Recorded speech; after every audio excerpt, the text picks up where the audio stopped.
Hello, this is Japanese Economic Review Channel. Today, we will review the preliminary figures for Japan's money stock for January 2026, officially released by the Bank of Japan on February 10th.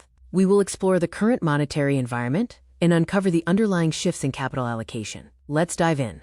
Broad liquidity continues its steady expansion into early 2026. The average amounts outstanding show M2 at 1,279.1 trillion yen, up 1.6% year-on-year. M3 grew by 1.0%, and broad liquidity reached 2,240.4 trillion yen, marking a 2.0% increase. The broad money supply remains firmly positive, though we are observing a gentle deceleration compared to 2024. Over a 24-month horizon, monetary aggregates display stable and moderate momentum. The overarching monetary environment in Japan is characterized by persistent, low-volatility expansion. Broad liquidity growth has settled at 2.0%, while M2 and M3 remain stable. This indicates a well-anchored financial system, smoothly transitioning from its previous dynamic phases.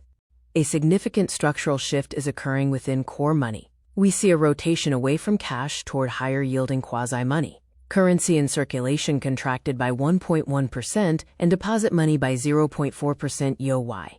Conversely, quasi-money, the primary growth engine for M2, expanded by 4.4%. This reflects a changing preference in how capital is held. Let's unpack the structural layers of broad liquidity. While M3 comprises about 72% of total liquidity, approximately 613 trillion yen sits in managed trusts and bond markets. Components like pecuniary trusts, investment trusts, and bonds serve as critical barometers for institutional risk appetite and yield-seeking behavior in the current market. Looking at managed investment vehicles, we observe stabilizing growth. Pecuniary trusts reached 441.4 trillion yen, maintaining a steady 3.6% YoY growth. Investment trusts stand at 93.8 trillion yen, growing at 3.1%. This reflects a cooling from previous double-digit growth in 2024, suggesting a more sustainable, long-term investment pace. One of the most striking trends is the acceleration in foreign bond holdings, highlighting proactive capital reallocation.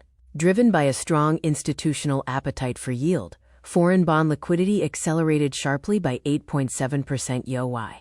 Meanwhile, government bonds also maintained a robust 20.8% growth. This emphasizes a globalized approach to yield generation. In contrast to the stable core aggregates, short-term corporate funding metrics show statistical volatility. Commercial paper saw a 224.7% YoY surge, though the absolute amount remains macro-negligible. Conversely, bank-issued straight bonds continued a severe downward trend, dropping 57.3%. These base effects highlight nuanced dynamics in corporate financing. To conclude, here are the key takeaways for January 2026. First, broad money maintains a stable, moderate expansion. Second, core liquidity structures are evolving, with physical currency contracting while quasi-money expands. Finally, a strong appetite for yield is driving global reallocation, evidenced by the sharp rise in foreign bond liquidity. Thank you for watching the Japanese Economic Review. We look forward to having you with us again.